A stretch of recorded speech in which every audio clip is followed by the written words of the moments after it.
In continuation with the previous lecture, we continue with this. अब हम counters and timers registers पढ़ेंगे, जिसे SFR special function registers में दर्शाया गया है। कुछ क्वेश्चंस जो कि CSVTO में पूछे जाते हैं वह क्वेश्चन इस प्रकार है। Explain the counter and timer registers used in microcontroller 8051। यहाँ पर SFR रजिस्टर्स में विभिन्न प्रकार के रजिस्टर्स को दर्शाया गया है, जिनमें से port G0, P1, P2, P3 को हम प्रीवियस लेक्चर में समझ चुके हैं। इसमें हम काउंटर्स एंड टाइमर रजिस्टर्स को समझ रहे हैं। इसमें 88H एड्रेस पर आपको मिलेगा TCON रजिस्टर्स, 89H एड्रेस पर आपको मिलेगा T मोड रजिस्टर और 98 एड्रेस पर आपको मिलेगा SCON रजिस्टर्स। यह तीन मुख्य रजिस्टर्स हैं, TCON, T मोड और SCON रजिस्टर्स, जिसे हम टाइमर्स एंड काउंटर्स रजिस्टर्स में पढ़ेंगे, आगे एक्सप्लेन करेंगे। उससे सर्वप्रथम आपको मैं दिखाना चाहूँगा, यहाँ पर दो टाइमर्स होते हैं 8051 माइक्रो कंट्रोलर में, जिसे दो भागों में बांटा गया है, टाइमर 1 और टाइमर 0। यह TH1 और TL1 दोनों मिल करके टाइमर 1 बनाते हैं और TL0 और TH0 दोनों मिल करके टाइमर 0 बनाते हैं। काउंटर्स एंड टाइमर्स रजिस्टर्स में सर्वप्रथम हम स्टार्ट करेंगे T मोड रजिस्टर्स से। रजिस्टर्स का एड्रेस होता है 89H।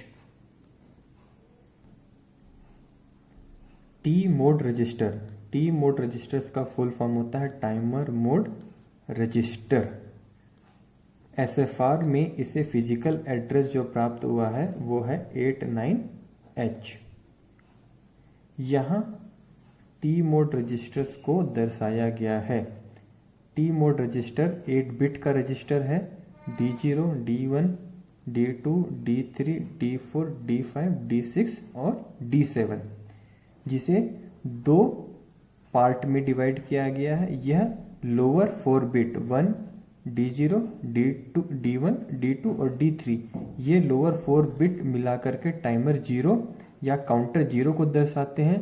उसी प्रकार अपर 4 bit D4, D5, D6, D7, अपर 4 बिट आपके टाइमर 1 या काउंटर 1 को दर्शाते हैं। इसमें यह चारों बिट दोनों टाइमर में कॉमन है। Gate, counter and timer M1 और M0। अब हम इसे एक्सप्लेन करते हैं, जो कि टाइमर 0 और टाइमर 1 दोनों के लिए ही कॉमन है। M0, M0, M1, M1, C/T, C/T और गेट बिट्स, जो कि टाइमर 1 और टाइमर 0 दोनों में ही कॉमन है। इसलिए हम एक बार इसे एक्सप्लेन करेंगे। गेट बिट, जो कि टाइमर 1 का, टाइमर 0 का D3 बिट और टाइमर 1 का D7 बिट है। जब यह पिन हाई या फिर सेट होता है, जब गेट, इसका मतलब यह है कि जब गेट पिन D7 पिन या फिर D3 पिन हाई होता है, तभी टाइमर या काउंटर हमारा इनेबल होता है। हमारे जो दोनों टाइमर है, टाइमर 1 या फिर टाइमर 0, दोनों तभी इनेबल होंगे जब हमारा D7 बिट टाइमर 1 से या D3 बिट टाइमर 0 से इनेबल होगा। जब गेट पिन 1 होगा तभी हमारा टाइमर इनेबल या फिर डिसेबल होगा। जो हमारा दूसरा बिट है वो है C/T, D2 बिट टाइमर 0 से, C/T बिट टाइमर 1 से, D6 बिट। इसे एक्सप्लेन करेंगे। C का फुल फॉर्म होता है काउंटर और T का फुल फॉर्म होता है टाइमर। यह ब्लॉक आप देखेंगे, इसमें जब यह बिट 0 होगा तब यह टाइमर की तरह कार्य करेगा और जब यह बिट 1 होगा तब यह काउंटर की तरह कार्य करेगा। इस प्रकार जब D6 बिट या फिर D2 बिट 0 होगा तब यह टाइमर की तरह कार्य करेगा और D6 बिट या D2 बिट जब 1 होगा तो यह काउंटर की तरह कार्य करेगा। इसके अंतिम दो बिट हैं टाइमर 0 के D0 और D1, D0 bit M0 bit, D1 bit M1 bit timer 0 में। उसी प्रकार टाइमर 1 में D4 और D5 बिट, D4 बिट है आपका M0 और D5 बिट है M1 बिट। अब इसे हम एक्सप्लेन करेंगे। अब हम मोड बिट 1 M1 और मोड बिट 0 M0 जो कि टाइमर 0 और टाइमर 1 दोनों में उपस्थित है उसे हम पढ़ेंगे। यह एक टेबल बनाया गया है, जिस टेबल की सहायता से हम दोनों बिट को समझेंगे। फर्स्ट कॉलम M1 को, दूसरा कॉलम M0 को, तीसरा कॉलम मोड को और चौथा कॉलम आपके ऑपरेटिंग मोड को दर्शाता है।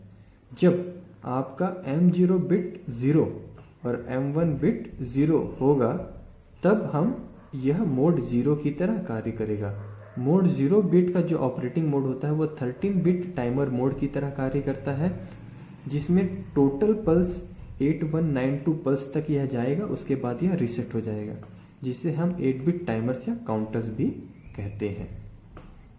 उसी प्रकार जब आपका M0 बिट 1 और M1 बिट 0 हो जाएगा तब इसे हम मोड 1 कहते हैं। इस मोड में यह 16 बिट टाइमर मोड पे की तरह कार्य करेगा, जिसमें टोटल नंबर ऑफ पल्स होंगे 65,535 मैक्सिमम क्लॉक पल्स होते हैं। इसे हम 64,000 पल्स भी कह सकते हैं। इसे दूसरे शब्दों में 16 बिट टाइमर या काउंटर ऑपरेटिंग मोड भी कहते हैं। जब M0 बिट 0 और M1 बिट 1 होगा तब यह मोड 2 की तरह कार्य करेगा और इसका ऑपरेटिंग मोड होगा 8 बिट ऑटो रीलोड मोड, जिसमें टोटल 256 पल्स उपस्थित रहेंगे। 256 पल्स तक ही यह जाएगा। जब M0 बिट 1 और M1 बिट 1 होगा तब यह मोड 3 में कार्य करेगा, जिसे हम स्प्लिट टाइमर मोड भी कहते हैं। स्प्लिट टाइमर मोड का मतलब होता है जब टाइमर 0 को लोड किया जाता है। जब कभी भी टाइमर 0 को लोड किया जाएगा किसी वैल्यू से, तब टाइमर 1 ऑटोमेटिकली लोड स्टार्ट हो जाएगा। स्प्लिट टाइमर मोड का मतलब होता है जब भी हम कभी टाइमर मोड 0 को T0 को लोड करेंगे किसी वैल्यू से, तब टाइमर 1 ऑटोमेटिकली स्टार्ट हो जाएगा। इस प्रकार से यहाँ पर टी मोड रजिस्टर्स हम लोगों ने समझ लिया है। आगे के काउंटर्स और टाइमर्स रजिस्टर्स को हम अगले लेक्चर में समझेंगे।